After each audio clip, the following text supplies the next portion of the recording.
Hi, welcome to the Wandering Peacock House, and today I'm going to go over my sauna. So I also have a video on my pizza oven, and I would say the pizza oven experience and the sauna experience were very much similar.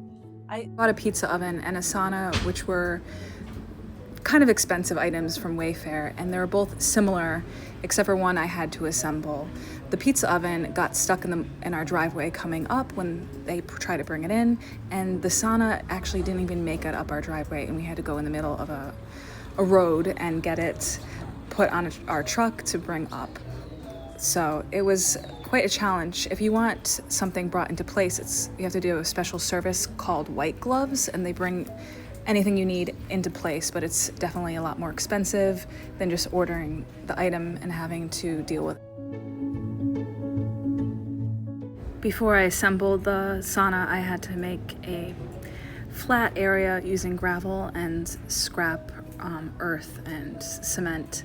And then I didn't do any videos on assembling it, but we assembled it in a few days, and that worked out pretty good.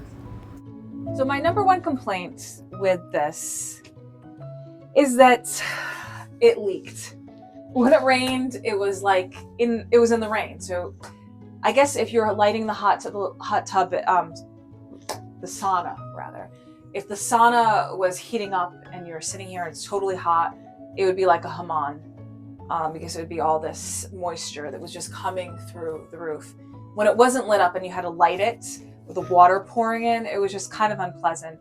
So it's not watertight, actually. You need, in my opinion, unless you live in some place where you don't get any rain, you need to put a roof on it. So that was kind of a drag.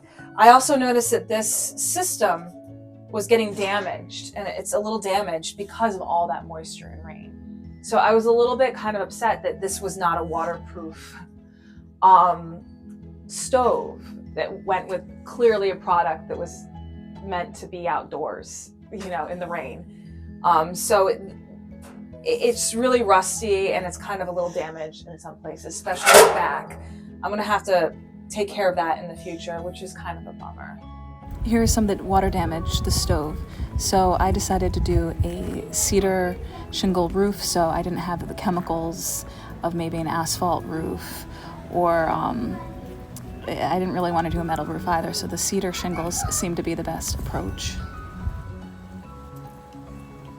Roofs are kind of expensive, and I kind of went for a cheaper option, which is these kind of, I thought they were a roof thing, but they're actually used for, I think siding.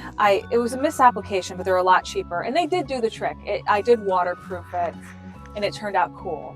And because it was a cheap product and I was kind of half-assing it, which I don't know if I want to make the investment in the standard cedar shingles you'd use on your home.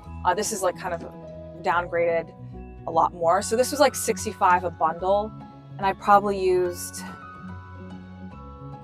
maybe 10 bundles. So it does add up. But if I was going to be using a regular cedar roof, I'd probably be spending, I don't know, maybe $2,000 as opposed to $600. So it'd be a lot more expensive for the amount of shingles I used. But I did. The cedar shingles came in bundles like this, and I applied them in layers, alternating them so the water can't get in like you would a normal shingle.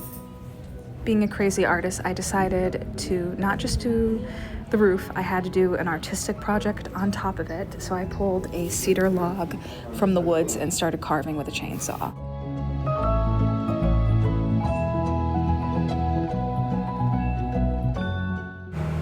So cedar has to be my favorite wood I've ever worked with so far. It produced this beautiful pink sawdust that I wish I came up with a project to use it for. But basically I added one log on top of another and did a three-dimensional carving of what I wanted to be a dragon, but for now it looks more like a serpent with horns. I wanted to really think about the sculpture and have a fresh state of mind to finish it. So I put it on hold and did some other projects, and we'll come back to it to make it even bigger and better someday.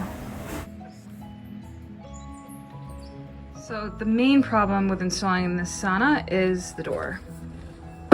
Now all the reviews I saw on installing the sauna, they said the same thing, that the door didn't have enough room to shut. So I'm gonna sawzall it, or not sawzall it, I guess this is like a Dremel tool, a little bit off. Hopefully it'll fit then. Another problem I have with this is the air goes in through the siding pretty, it's kind of uncomfortable because you're hot and then you feel the air sometimes on cold nights. And that's kind of a bummer. So I hope to do more things like putting maybe another insulation of cedar in the future on the inside, maybe with carvings.